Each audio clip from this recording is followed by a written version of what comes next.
question says, determine the area of the shaded region. Whenever you want to find area of a shaded region, you will say area of the bigger shape minus area of the smaller shape. So in our example, we have bigger circle and the smaller circle. And to find area of a circle, you use the formula pi r squared. So let's count the radius for the bigger shape. So you say 1, 2, 3, 4, 5, 6, 7. So the bigger shape has 7 units for our radius. Now that we know our radius, we put it in our formula and calculate the area of the bigger shape. Pi is always given, so in this case we're going to use pi as 3.14.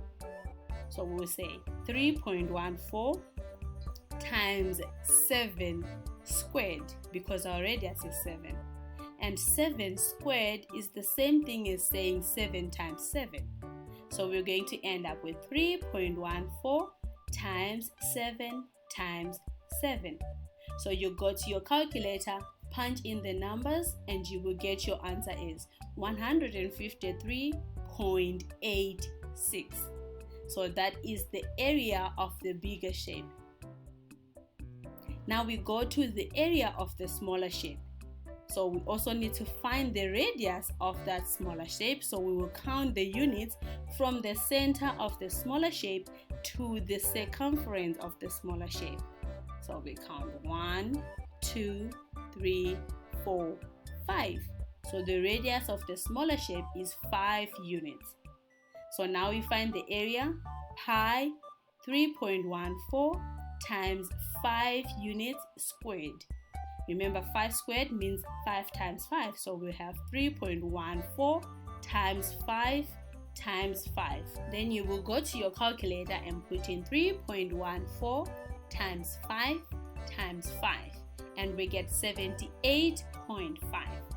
Now to find the area of the shaded region, we need to subtract these two areas that we got.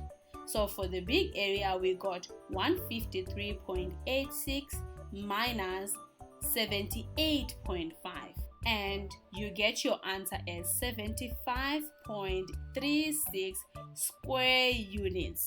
Area is always squared, so you will write it as square units. So that's how you find area of a shaded region of a circle. Thank you so much for watching. I will see you in the next video. Bye bye.